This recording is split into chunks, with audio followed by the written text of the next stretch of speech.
ولا قوة إلا بالله العلي العظيم. أعوذ بالله من الشيطان الرجيم. بسم الله الرحمن الرحيم. الحمد لله وكفى وسلام على عباده الذين اصطفى خاصة على سيد أشرف الأنبياء والمرسلين وعلى آله وصحابه وأزواجه وأهل بيته وعلماء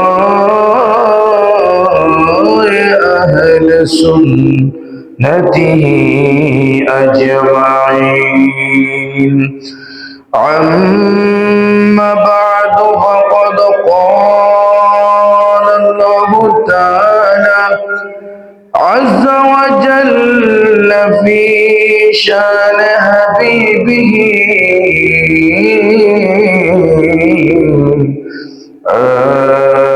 آمرا ومخبرا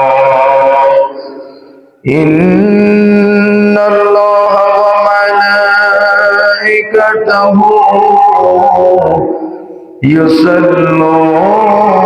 يصلون على النبي يا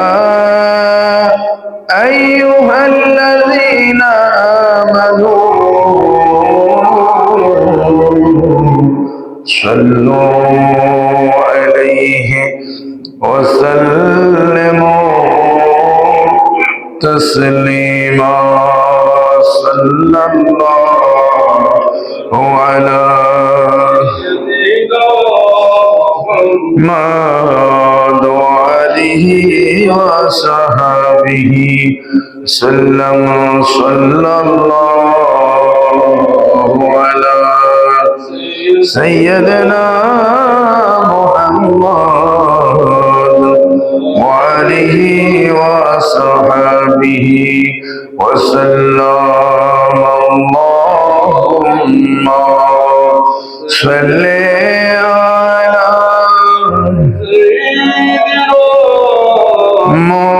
مولانا محمد وعلى آل سيدنا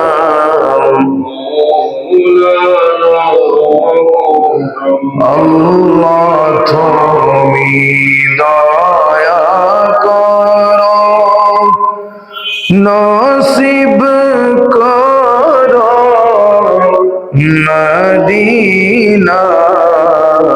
আল্লাহ তুমি দয়া করো নসিব করো মদিনা।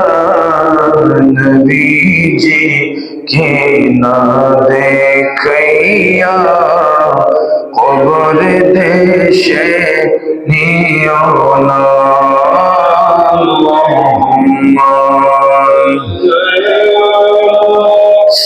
سيدنا مولانا محمد وعلى سيدنا مولانا দিবানিশি মনরে বলি আর দিও না যন্ত্রণা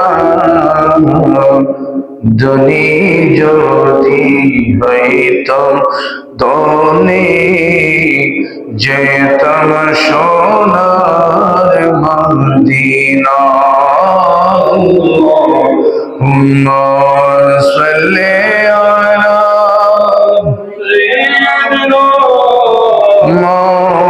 مولانا محمد وعلى آل سيدنا مولانا محمد بسم الله الرحمن الرحيم وعد الله الذين آمنوا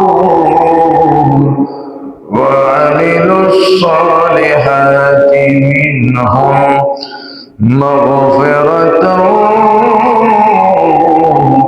وأجرا عظيما صدق الله المولانا العظيم وصدق رسوله النبي الحبيب الكريم ونحن على ذلك لمن الشاهدين والشاكرين والحمد لله رب العالمين رب صل وسلم وبارك عليه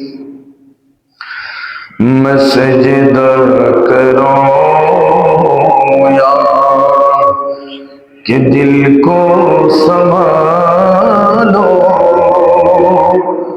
میں سجدہ کروں یا کہ دل کو سنبھالو کہ آقا کی چوکھٹ نظر آ رہی ہے کہ آقا کا چوکھٹ نظر آ رہی ہے اسی بھی خودی میں کہیں کو نہ جاؤں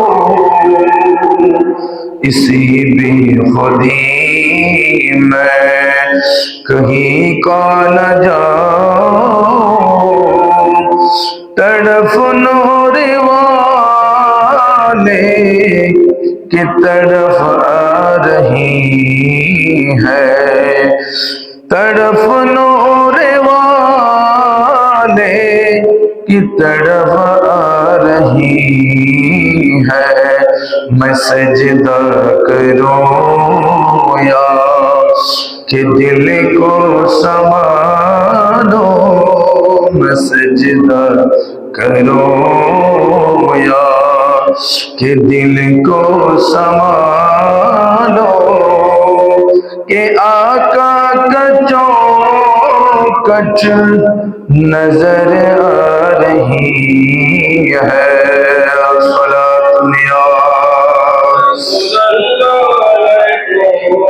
سلام یا حبیب اللہ دو عالم کی داتا میرے سامنے کہ کعبہ کا کعبہ میرے سامنے ہے دو عالم کے داتا میرے سامنے ہے کہ کعبہ کا کعبہ میرے سامنے ہے ادا کیوں نہ فرض محبت کرو میں ادا کیوں نہ فرض محبت کرو میں خدا کی خدائی ذکی رہی ہے خدا کی خدائی ذکی رہی ہے میں سجدہ کروں یا कि दिल को संभालो कि आका की चौखट नजर आ रही है। उपस्थित বারলিয়ার পূর্ণভূমি চট্টগ্রাম জেলার সন্দানাইশ থানার অন্তর্গত পূর্ব সন্দানাইশ সম্মানিত বুজুর্গ মসজিদ, অত্র মসজিদের সম্মানিত মুসল্লিবর্গ, দূর দূরান্ত থেকে আগত নবী প্রেমিক, ওয়ালি প্রেমিক, প্রিয় আশিকে রাসূল ভাইয়েরা এবং অত্র এলাকার সর্বস্তরের সুন্নি মুসলিম যারা তা অত্র এলাকার সম্মানিত মুরব্বী সমাজ, যুব সমাজ, ছাত্র সমাজ, কচি কাঁচা মাসুম বাচ্চারা সহ পর্দার অন্তরালে থেকে নিয়মিত যারা আমার বক্তব্য শুনেন, শ্রবণ করেন, অত্র এলাকার খাওয়াতি মস্তুরাত মা ও বোনেরা, রহিমানি ওয়া রাহিমাকুমুল্লাহ, আসসালামু আলাইকুম ওয়া রাহমাতুল্লাহি তাআলা ওয়া বারাকাতুহু। মহান আল্লাহর দরবারে মস্তক ঝুঁকিয়ে অত্যন্ত কৃতজ্ঞতার সুরে শুকরিয়া জ্ঞাপন করছি যে মওলা মুনিব দয়া করে মেহেরবানি করে আমাদের মতন নালায়েক, নাখানদার, খাকসার বান্দাদেরকে আল্লাহ মোহাব্বত করে মনোনীত করে দুনিয়ার ব্যস্ততা থেকে বিরত রেখে আজকে 1447 হিজরি মাহে জুমাদুল উখরার 13 জামাদিউস সানির অর্থাৎ আজকে দ্বিতীয় জুমার নামাজে আদায়ের লক্ষ্যে আমরা যারা উপস্থিত হতে পেরেছি, ওই মহান রব্বুল আলামিনের দরবারে শুকরিয়া জ্ঞাতার্থে কালিমাতুশ শুকর আমরা আদায় করে নিই। প্রত্যেকে বলি আলহামদুলিল্লাহ। মহান রব্বুল আলামিনের দয়ায় আমরা আজকে জুমার নামাজ আদায়ের লক্ষ্যে উপস্থিত হতে পেরেছি আমার ভাইরা, ঠিক কিনা? তো আল্লাহ পাক রব্বুল আলামিন তৌফিক দিলে অল্প কিছুক্ষণের মধ্যে আমরা মাহে জামাদুস সানির দ্বিতীয় জুমার নামাজ আদায় করব। খুতবার নিরিখে কোরআন ও হাদিসের আলোচনা আমরা যা শ্রবণ করব আজকে জুমার নিরিখে, আল্লাহ পাক রব্বুল আলামিন আমাদেরকে দয়া করে মেহেরবানি করে আলোচনাটুকু শ্রবণ করে নিজেদের আমল করে আমাদের ছোট্ট পরিসরের হায়াতে জিন্দেগানিটা আল্লাহর দরবারে দামি করার আল্লাহ আমাদের তৌফিক দান করুন। প্রতি বলে আমিন। প্রিয় হাজরিন, এই মাস মাহে জমাদুস সানির মাস, মাহে জমাদুস সানির মাস মানে সৈয়দনা খলিফাতুর রসুল সৈয়দনা আবু বকর সিদ্দিক ওয়াল আতিক রাদিয়াল্লাহু তাআলা আনহুর স্মরণ। যেহেতু গত জুমার খুতবার মধ্যে এসেছিল, আপনারা শুনেছেন, 22 জামাদিউস সানি খলিফাতুর রসুল, খলিফাতুল মুসলিমিন সৈয়দনা আবু বকর সিদ্দিক রাদিয়াল্লাহু তাআলা আনহু দুনিয়া থেকে পর্দা করেছেন। প্রত্যেকে বলি আলহামদুলিল্লাহ। এই সারা মাস আমাদের আকায়েদ আহলে সুন্নাত ওয়াল জামাতের উলামায়ে কেরাম, খুতবায়ে আযম আমাদের মসজিদ থেকে, আমাদের মিম্বার থেকে, আমাদের হানাকা থেকে, আমাদের মেহফিল থেকে সৈয়দনা সিদ্দিক আকবরের শান ও মান, সিদ্দিক আকবরের আজমত, শান ও মান বয়ান আসবে, বলি আলহামদুলিল্লাহ। আল্লাহ পাক রব্বুল ইজ্জত যেই সৈয়দনা সিদ্দিক আকবরকে এভাবে সিদ্দিক হিসেবে, আতিক হিসেবে, বিশ্বাসী হিসেবে খুদ আল্লাহর পক্ষ থেকে লকব এসেছেন, সুবহানাল্লাহ।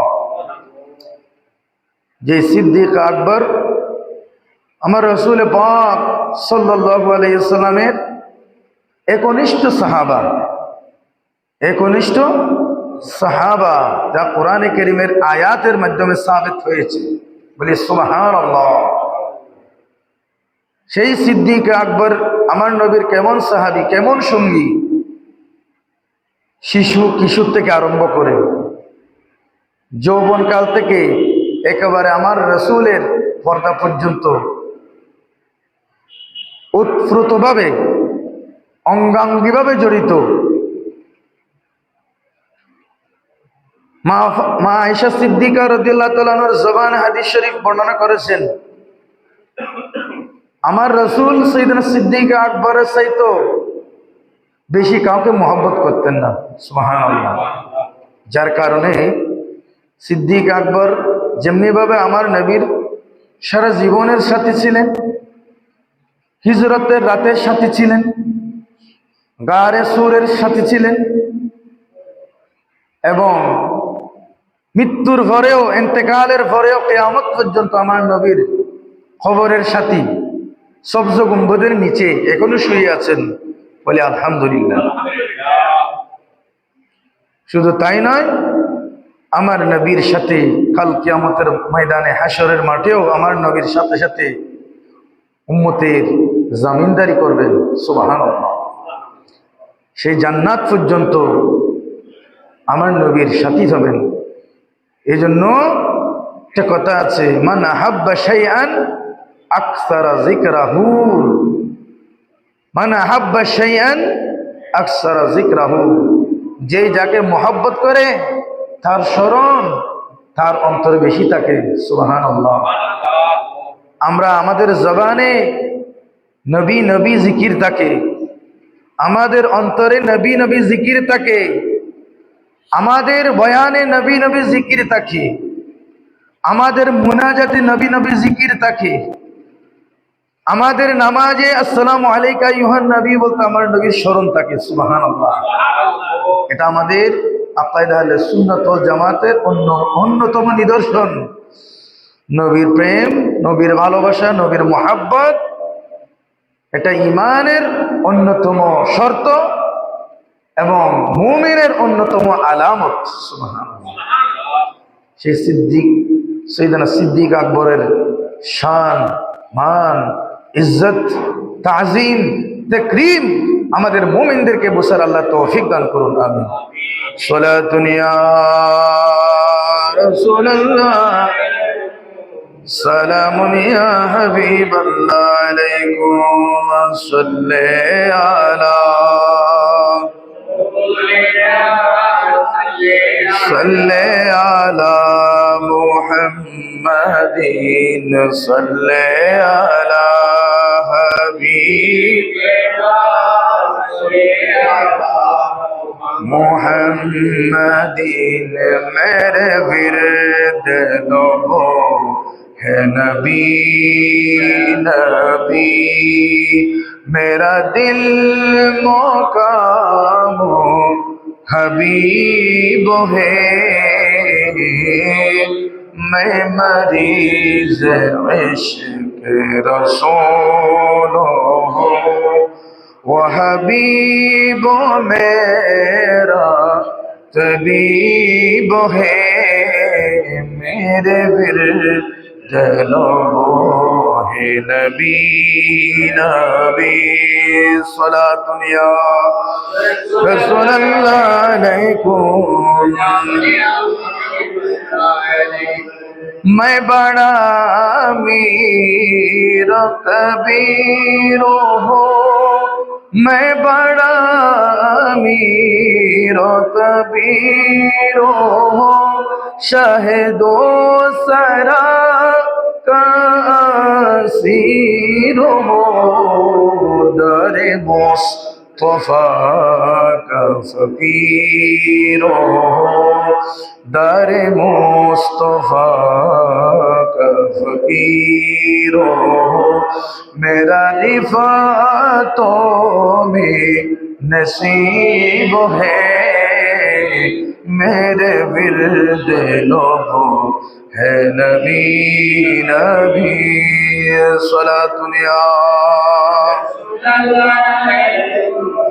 सलामुन या हबीबल्लाह। প্রিয় হাজরিন,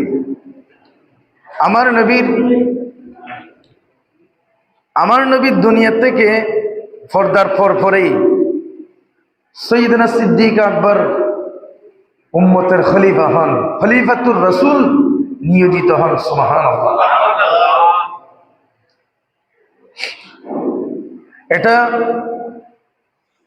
এটা কি সৈয়দনা সিদ্দিক আকবর নিজে খলিফা হয়ে গেলেন, না আল্লাহর পক্ষ থেকে মনোনীত হলেন?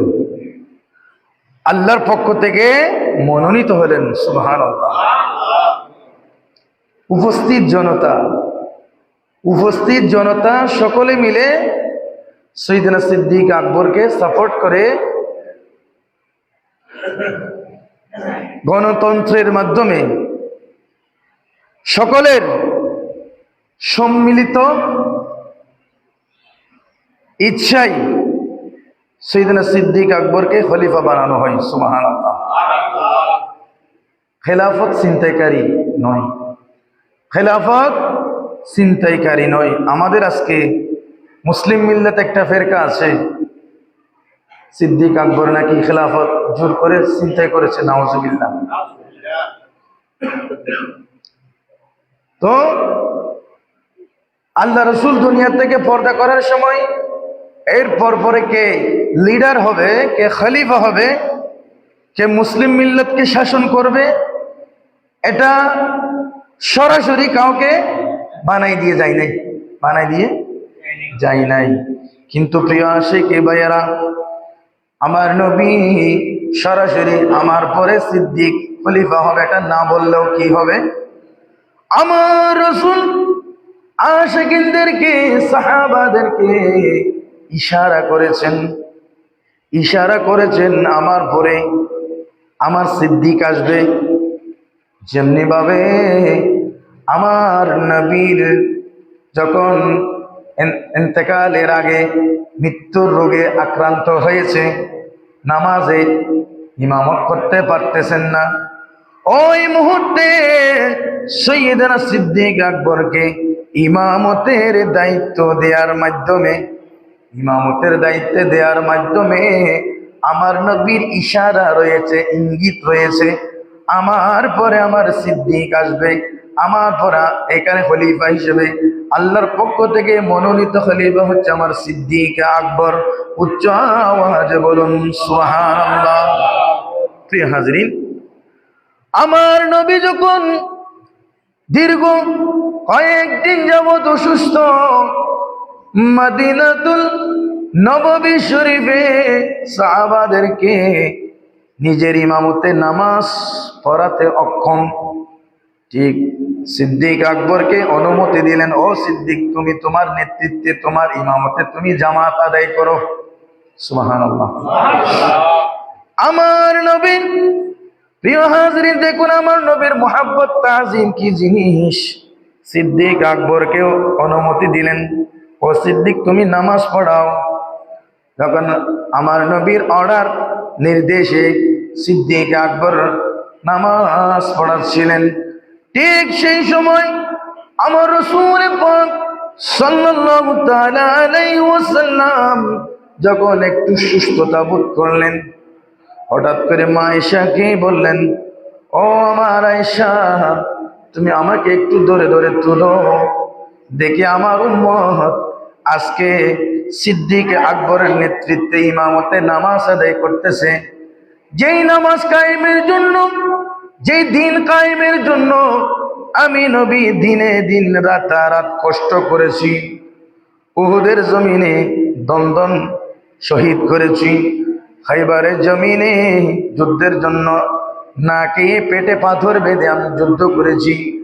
যেই দিন আমি প্রচার করেছি, প্রতিষ্ঠা করেছি, আজকে সেই দিন আমার খলিফা সিদ্দিক আকবরের নেতৃত্বে জামাত আদায় করতেছে। আমি একটু দেখি, ও আমার আয়েশা আমাকে একটু তুলো তুলো।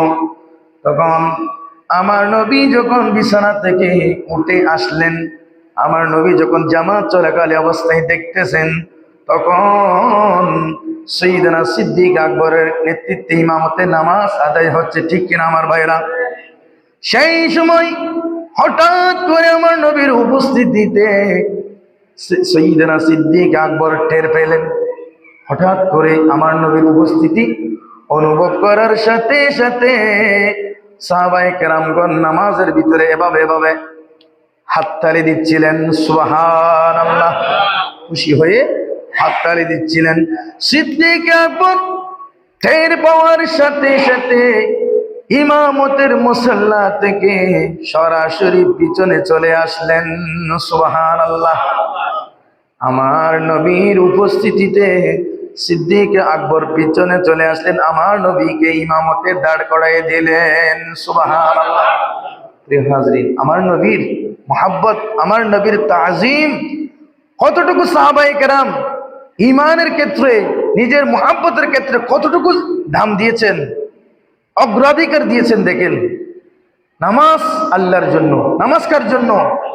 ইবাদত আল্লাহর জন্য করতেছে, ফরজ ইবাদত। নামাজ একটা, ইমাম দুইজন। সুবহানাল্লাহ। সিদ্দিক আকবর ইমামতে নামাজ আদায় করতেছে। রাসূল যখন এসেছে, ইমামুল মুরসালিন যখন এসেছে, আর কারো ইমামতি করার আর সাহস নাই। সিদ্দিক আকবর নেমে গেলেন, বাকি নামাজ আমার রাসূলের নেতৃত্বে ইমামতে আদায় হলেন। উচ্চ আওয়াজে বলি সুবহানাল্লাহ। কারণ একটি কথা জানিয়ে রাখি, আল আমরু ফাওকাল আদব। আমাদের সাধারণ আম মানুষের জন্য, সকল মানুষের জন্য আল আমরু ফাওকাল আদব, আদেশ। আল আমর মানে কি? আদেশ, নির্দেশ। কোন একটি যদি আমার মানুষকে, আমার নেতৃত্ব দিন, আমার পাশে আছে, আমার গোলামি করতেছে, আমি যখন আমার শ্রমিককে আদেশ দিব, নির্দেশ করব, ও আমার আব্দুর রহিম, আব্দুল করিম, তুমি এই কাজটা করো, সে আমার খাদেম, তাকে আমি আদেশ দিয়েছি আমার জন্য, ওই তুমি অমুক কাজটা করে আসো, সেখানে আদব দেখিয়ে আমার উপস্থিতি যদি সেই কাজটা না করে, তাহলে সেই দোষী হবে, সে দোষী হবে। কায়দার মধ্যে, কিতাবের মধ্যে বলা হচ্ছে আল আমরু ফাওকাল আদব। আমি তাকে একটি আদেশ দিলাম, নির্দেশ দিলাম, এই আমাকে আদব দেখাতে গিয়ে সেই যদি ওই কাজটা না করে, তাহলে সেই অপরাধী হবে, অপরাধী বলে গণ্য হবে। কেন? আমি তোমাকে একটা কাজ করার জন্য নির্দেশ দিলাম, তুমি আমার প্রতি আদব দেখাইয়ে এই আদবের কারণ তুমি আমার কাজটা করো নাই, তুমি অপরাধী হইলা। ঠিক কিনা আমার ভাইয়েরা? সাধারণ মানুষের জন্য। কিন্তু আমার নবীর বেলায় বলা হচ্ছে আল আদবু, আল আদাবু ফাওকাল আমরে। উচ্চ আওয়াজে বলুন সুবহানাল্লাহ। আমার নবীর বেলায় উল্টো, আমার নবী আদেশ দিলেন সিদ্দিককে নামাজের ইমামতি করতে। সুবহানাল্লাহ। আমার নবী এসেছে, সিদ্দিক আকবর নেমে গেলেন। আদেশকে, আদবের উপর আদেশকে কি দিলেন? আমরের উপর আদবকে প্রাধান্য দিলেন। সুবহানাল্লাহ। ঠিক কোন এক সময় হযরতে শেরে খোদা আলী রাদিয়াল্লাহু তাআলা আনহুকে আমার নবীর একটা আংটি মোবারক, আংটি মোবারকের মধ্যে কলমা শরীফ লেখা হয়েছে, কলমা শরীফ লেখা হয়েছে। কলমার পাশাপাশি লা ইলাহা ইল্লাল্লাহ মুহাম্মাদুর রাসূলুল্লাহ সাল্লাল্লাহু আলাইহি ওয়াসাল্লাম এই মুহুর অঙ্কিত করা হয়েছে। বানাই দিল। তখন আল্লাহ রাসূল বলতেছে, এর পাশাপাশি নামটা মুহাম্মাদুর রাসূলুল্লাহটা খাটিয়ে তুমি এভাবে লেখো। সুবহানাল্লাহ। তখন শের খোদা আলী রাদিয়াল্লাহু তাআলা আনহু বলতেছে, ইয়া রাসূলুল্লাহ, ইয়া হাবিবাল্লাহ, এটা আমার পক্ষে সম্ভব না, এটা আমি আলীর পক্ষে সম্ভব না। যে মুহাম্মদুর রাসূলুল্লাহকে আমি সার্টিফাই করে, আমি যার উপর ইত্তেবা করে আমি ঈমান এনেছি, মুহাম্মদুর রাসূলুল্লাহকে আমি সত্যায়িত করেছি, সে মুহাম্মদুর রাসূলুল্লাহর নামটা খাটা কর্তন করা, এটা আমি আলীর পক্ষে কোনো পক্ষেই সম্ভব না। উচ্চ আওয়াজে বলুন সুবহানাল্লাহ। তখন আল্লাহ রাসূল বলে, তুমি আমাকে দাও সেটা। তখন আল্লাহ রাসূল নিজে মুছে এভাবে যেভাবে করতে বলেছেন নিজে আল্লাহ রাসূল করে দিয়েছেন। উচ্চ আওয়াজে বলি সুবহানাল্লাহ। তো তাহলে এখানে হযরত আলীকে আদেশ করলেন, যে আদেশ বলতেছে, ইয়া রাসূলুল্লাহ, এটা আমার পক্ষে করা সম্ভব নয়। এটা আদেশের উপরে, আমরের উপরে আদবকে প্রাধান্য দিয়েছে আল্লাহ রাসূলের ক্ষেত্রে। উচ্চ আওয়াজে বলুন সুবহানাল্লাহ। সালাতুন ইয়া সালামুন ইয়া হাবিবাল্লাহ, मैं गमो आलम में हो मुबतला, कोई क्या करेगा मेरी दवा, मैं गमो आलम में हो मुबतला, कोई क्या करेगा मेरी दवा, मेरे दो जहां में तेरे सिवा, मेरे दो जहां में तेरे सिवा, शाह और कौन तबीब है, मेरे विरद नबो नबी नबी। सलातुन या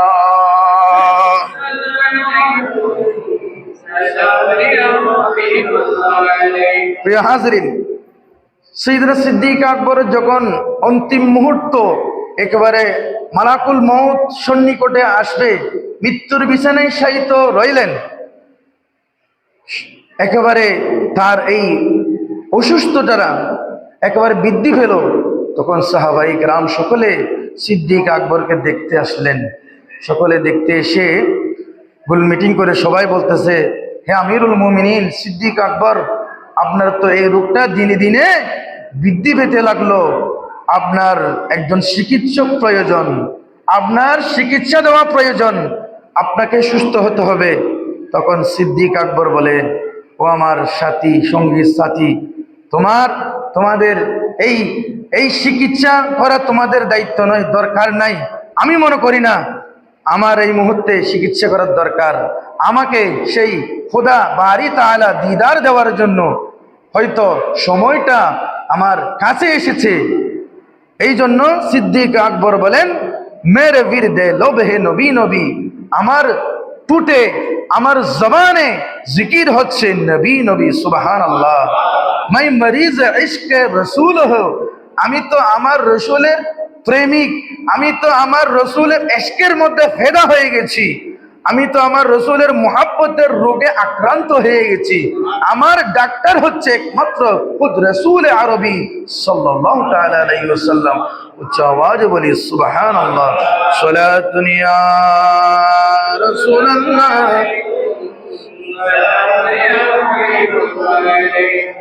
প্রিয় হাজরিন, আমার নবী পাক সাল্লাল্লাহু আলাইহি ওয়াসাল্লাম কোন এক সময় একেবারে পূর্ণিমা চাঁদ রাত্রিতে, চাঁদ রজনীতে রাসূল পাক সাল্লাল্লাহু আলাইহি ওয়াসাল্লামের সাথে একনিষ্ঠভাবে সময় কাটাচ্ছিলেন। চাঁদ রজনীতে, চাঁদ, আকাশের চাঁদ তারকা দেখে দেখে মা আয়েশা সিদ্দিকার কোল মোবারক, আমার নবী মাথা মোবারক রেখে কিছু আলাপ আলোচনা করতেছিলেন। সেই মুহূর্তে আকাশের তারার দিকে তাকিয়ে মা আয়েশা সিদ্দিকা রাদিয়াল্লাহু তাআলা আনহা আমার নবীকে সওয়াল করলেন, জিজ্ঞাসা করে বললেন, ইয়া রাসূলুল্লাহ, ইয়া হাবিবাল্লাহ, আমি আয়েশার একটা মনে মনে জিজ্ঞাসা হচ্ছে, আকাশের মধ্যে চাঁদের চতুর্পাশে ঝিকমিক ঝিকমিক করে কতই না তারকারাজি দেখা যাচ্ছে। সুবহানাল্লাহ। এতগুলো তারকারাজি গণা সম্ভব নয়। ইয়া রাসূলুল্লাহ, ইয়া হাবিবাল্লাহ, আপনার সাহাবীদের মধ্যে এমন কোন কি সাহাবা আছে এই আকাশের তারকারাজির চাইতেও বেশি ইবাদত করেছে? উচ্চ আওয়াজে বলি সুবহানাল্লাহ। আমার রাসূল হেসে হেসে উত্তর দেন, ও আমার আয়েশা, তুমি জেনে রাখো এই আকাশের তারকার চাইতেও বেশি বেশি ইবাদত করেছেন এই জন হচ্ছে আমার সাহাবাদের ভিতরে সাইয়্যিদানা ফারুক আজম রাদিয়াল্লাহু তাআলা আনহু। উচ্চ আওয়াজ বলে সুবহানাল্লাহ। তখন আম্মাজান মা আয়েশা একটু মন ক্ষুণ্ণ হলেন। ইয়া রাসূলুল্লাহ, মনে মনে বলতেছে, আমি তো এখানে আমার বাবাজানের কথাটা বলবো বলে আমি আয়েশা মনে মনে ঠিক করেছি। তখন আমার রাসূল আমার মা আয়েশার অন্তরের খবর জেনে, ও আমার আয়েশা, তুমি মন খারাপ করেছো কেন? তুমি মনে করেছো এখানে আমি তো আমার সিদ্দিকের কথা বলবো?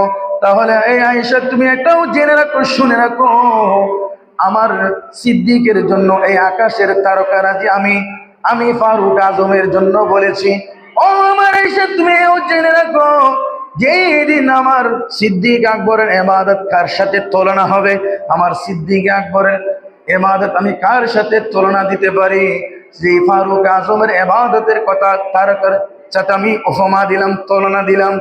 সেই ফারুক আজমের সারা জিন্দেগানের ইবাদত, রিয়াজত, মুশাহাদা যদি এক পাল্লায় রাখি আমি, সেই সিদ্দিক আকবর যেই দিন আমি রাসূল মক্কা থেকে মদিনায় হিজরত করেছি, ওই যে রাত আমি গারে সাউরের মধ্যে ছিলাম, যেই রজনী গারে সৌরের মধ্যে সিদ্দিক আকবর আমার খেদমত করেছিল, যে গারে সৌরের মধ্যে আমি নবীর আগে সিদ্দিক ডুবে গায়ের কম্বল ছিঁড়ে ছিঁড়ে, গায়ের চাদর মোবারক ছিঁড়ে ছিঁড়ে সমস্ত গর্তগুলো বন্ধ করে দিল। একটি গর্ত বন্ধ করা যায় নাই, যেই গর্তকে নিজের সিদ্দিকের পায়ের তলা দিয়ে আমি নবীকে ঘুম পাড়িয়ে আমি নবীকে প্রশান্তি দিয়েছিলেন।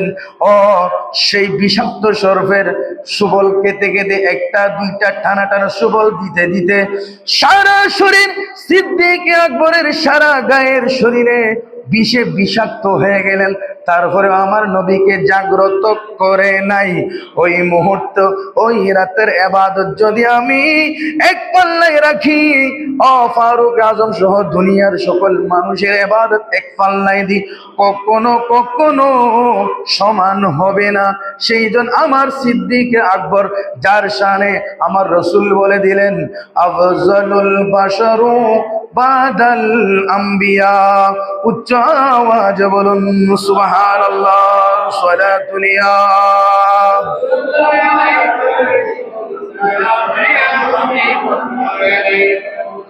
আফজালুল বাশার বাদাল আম্বিয়া, সকল আম্বিয়া আলাইহিস সালামের পরে মানবের মধ্যে সর্বোচ্চ মানব হিসেবে যার মর্যাদা অতুলনীয়, সেই জন হচ্ছে আমার সিদ্দিক আকবর, খলিফাতুর রাসূল সিদ্দিক আকবর রাদিয়াল্লাহু তাআলা আনহু। উচ্চ আওয়াজে বলি সুবহানাল্লাহ। সালাতুনিয়া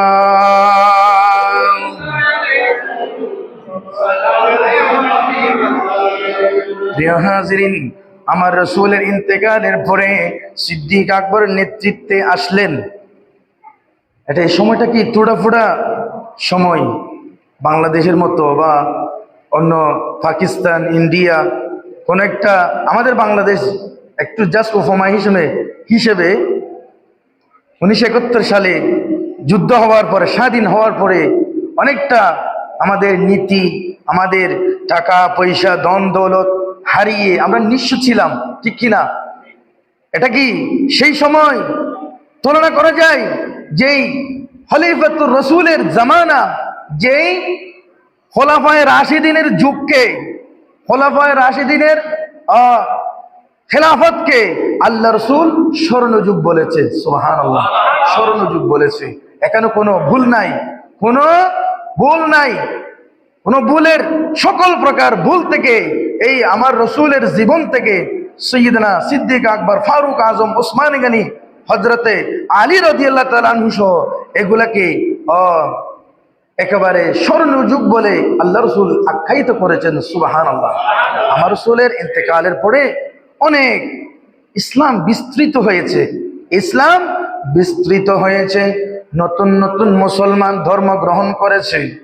এখানে আল্লাহ রাসূল ইন্তেকালের পরে ইসলামের মধ্যে অনেক অনেক সমস্যার সম্মুখীন হয়েছে। উচ্চ আওয়াজে বলেন সুবহানাল্লাহ। অনেক সমস্যা, যেমন যখন সিদ্দিক আকবর মসনদে বসলেন, কি কি সমস্যা? ধর্ম ত্যাগকারীদের বিরুদ্ধে আন্দোলন, ধর্ম ত্যাগকারী। আমার রসুলকে দেখে, আমার রসুলের দাওয়াতে শুধুমাত্র ইসলাম গ্রহণ করেছে, ধর্ম গ্রহণ করেছে, অথবা মুনাফিকরা, চক্রান্তকারীরা উপস্থিত ধর্ম গ্রহণ করেছে। আমার রসুলের ইন্তেকালের পরে তারা আবার মুরতাদ হয়ে, বেদিন হয়ে ইসলাম থেকে ফিরে যাচ্ছে। নাউজুবিল্লাহ। অনেক বড় ফিতনা। দলে দলে জাকাত অস্বীকারী, আল্লাহ রসুল থাকতে যে সমস্ত মানুষরা যে সমস্ত দেশ থেকে, যে সমস্ত এলাকা থেকে জাকাত উত্তোলন করেছে, আল্লাহ রসুল যখন ইন্তেকাল করেছে, না এখন আমরা জাকাত দিব না, নাউজুবিল্লাহ, জাকাতকে অস্বীকার করতেছে। এর বিরুদ্ধে যুদ্ধ। এবং দেখা যাচ্ছে আল্লাহ রসুল বলতেছে, আনা খাতামুন নবী লা নবিয়্যা বাদি, আমি শেষ নবী, আমার পরে কোনো নবী আসবে না। আল্লাহ রসুলের ইন্তেকালের পরে এমন এমন মানুষ নবীর দাবিদার করেছে যারা ভণ্ড নবী, তাদের বিরুদ্ধে যুদ্ধ। সুবহানাল্লাহ। তারপর দেখেন এতগুলো, এবং কোরআনে কারীম যেই কালামে মাজিদ ফুরকানে হামিদ আমার রসুলের 63 বছর হায়াতে জিন্দেগানিতে নাজিল হয়েছে। সুবহানাল্লাহ বলুন। নাজিল হয়েছে টুকরা টুকরা, খণ্ড খণ্ড, সূরা সূরা, এক একটি এক এক জায়গায়, কিছু মক্কা শরীফে, কিছু মদিনা শরীফে, কিছু অমুক পাহাড়ে, কিছু অমুক জায়গায় শিলালিপি আকারে লিপিবদ্ধ ছিল। তারপর চামড়ার মধ্যে লিপিবদ্ধ ছিল, গাছ বাকলের লিপিবদ্ধ ছিল, হাড্ডির মধ্যে লিপিবদ্ধ ছিল।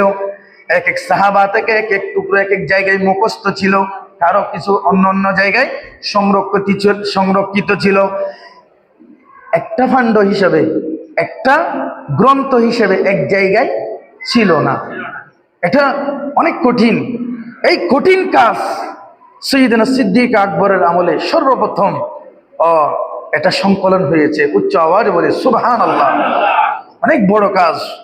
এই সমস্ত গুরু দায়িত্ব সিদ্দিক আকবরের মাথার উপর এমন ভাবে প্রেসার পড়েছে। মা আয়েশা বলেন, আমার আব্বাজানের উপর, আল্লাহ রসুলের ইন্তেকালের পরে আমার আব্বাজানের উপর দ্বীন ইসলামের এমন প্রেসার পড়েছে, যেই প্রেসার, যেই চাপ উহুদ পাহাড়ের মতন পাহাড়ে পড়লে উহুদ পাহাড় গলে যাইতো। সুবহানাল্লাহ। এইরকম দ্বীনের মুমূর্ষ অবস্থায় সাইয়েদনা সিদ্দিক আকবর গরমের সময় গরম, নরমের সময় নরম, এভাবে খেলাফতের দায়িত্ব পালন করে ইসলামকে কুলুষ মুক্ত রেখেছেন। আমাদের পর্যন্ত পৌঁছার জন্য এই খলাফায়ে রাশেদাগণ ইসলামের কি অন্যতম কত সুন্দর তিতিক্ষা দিয়েছেন। আল্লাহ পাক রব্বুল ইজ্জত এই খলাফায়ে রাশেদিনদের চরিত্র, এই খলাফায়ে রাশেদিনের নীতি মালা আমাদের সমাজের নেতা নেত্রী আমাদের ফলো করা আমাদের একান্ত প্রয়োজন বলে আমি মনে করি। উচ্চ আওয়াজে বলি সুবহানাল্লাহ। সালাতুন ইয়া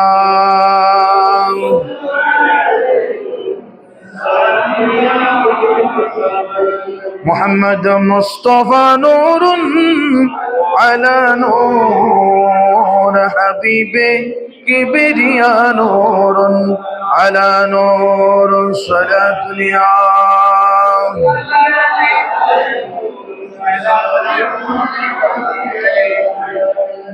প্রিয় হাজরিন, আপনারা তাড়াতাড়ি চলে আসুন, আপনাদের আপন আপন জায়গায় বসে যান। তাড়াতাড়ি আমরা আমাদের বয়ান শেষ করে আমাদের জামাত জাস্ট টাইমে আমরা আরম্ভ করব। প্রিয় হাজরিন, আজকের খুতবার মধ্যে মহান রব্বুল আলামিনের শান মান অত্যন্ত সুন্দরভাবে এসেছে। সেই মহান রব্বুল ইজ্জত আজকের খুতবা কারক মহান রব্বুল আলামিনের শানে বলেছেন, কিছু সংখ্যক লোককে, আমাদের সমাজে অনেক ধরনের মানুষ আছে কি নাই? সকল মানুষের ভিতর থেকে কিছু সংখ্যক লোককে মহান রব্বুল আলামিন একের উপর অন্যকে রিজিকের ক্ষেত্রে প্রাধান্য দিয়েছে। সুবহানাল্লাহ। রিজিকের ক্ষেত্রে, ধন সম্পদের ক্ষেত্রে অনেক মানুষকে, এটা আল্লাহর ইচ্ছা। আল্লাহর ইচ্ছায় কাউকে নিচতলায়, কাউকে 10 তলায়, কাউকে গাছতলায়। দেখেছি কিনা প্রিয় ভাইরা? ঠিক এটা আল্লাহর ইচ্ছায়। আল্লাহ বলেন, আমি কিছু মানুষকে রিজিকের ক্ষেত্রে অন্যদের উপর প্রাধান্য দিয়েছি। এটা আমার বান্দার উচিত এগুলো আমি আল্লাহর ফরমান মেনে নেয়া। সুবহানাল্লাহ।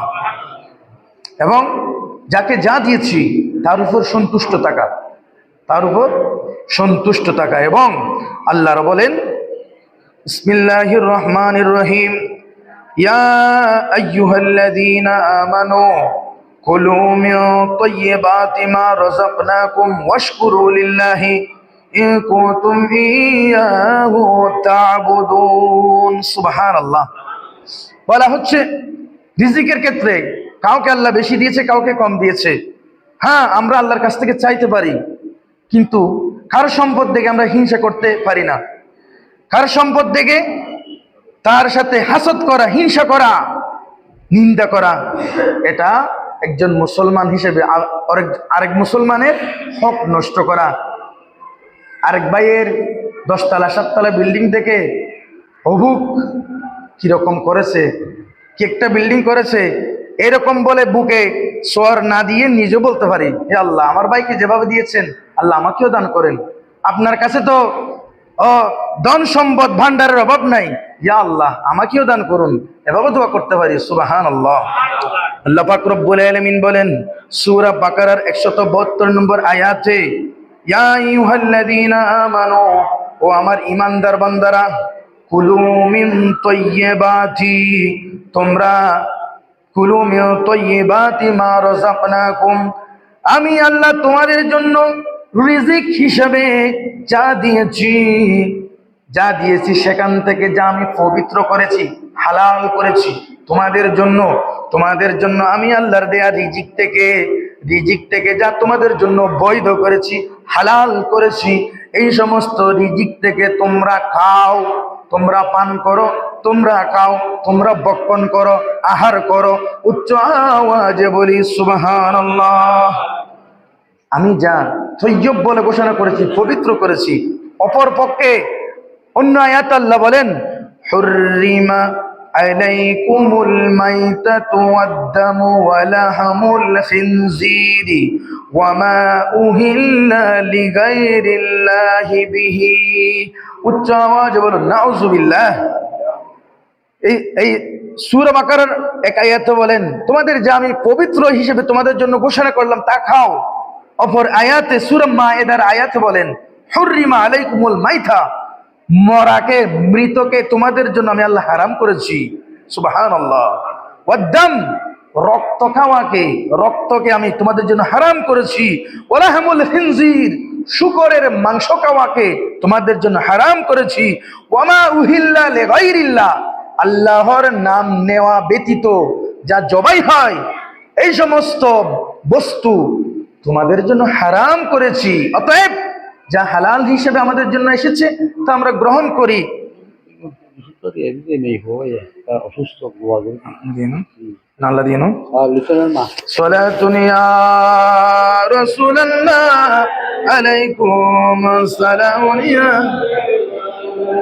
আল্লাহর দেয়া রিজিক থেকে যা আমাদের জন্য হালাল করেছে তা তোমরা খাও, খাওয়ার পরে এবং আমি আল্লাহর শুকরিয়া আদায় করো। ওয়াশকুরু লিল্লাহি, আমি আল্লাহর দরবারে শুকরিয়া আদায় করো। সুবহানাল্লাহ। আল্লাহ খাওয়ার জন্য আমাদের যা পবিত্র করেছে এগুলো খেতে বলেছে এবং আল্লাহর ইবাদত করতে বলছে, শুকরিয়া করতে বলছে। সুবহানাল্লাহ। শুকরিয়া আদায় করতে হবে কিনা? অন্য আয়াতে সূরা ইব্রাহিম আল্লাহ বলেন, লা ইন শাকারতুম লাযীদান্নাকুম, ও আমার বান্দা, তোমরা যদি আমি আল্লাহর শুকরিয়া আদায় করো তাহলে তোমাদের লাভ হচ্ছে, তোমাদের রিজিক আমি অবশ্যই বৃদ্ধি করে দেব। সুবহানাল্লাহ। ওয়া লা ইন কাফারতুম, যদি অস্বীকার করো, ইন্না আযাবি লাশাদীদ, যদি অস্বীকার করো, আমার নিয়ামতের অস্বীকার করো, তাহলে কঠিন শাস্তির জন্য অপেক্ষা করো। নাউজুবিল্লাহ। তো আল্লাহ বলেন, মা রাযাকনাকুম ওয়াশকুরু লিল্লাহ, তোমাদের দেয়া রিজিক হতে তোমরা তোমরা খাও এবং আমি আল্লাহর শুকরিয়া আদায় করো।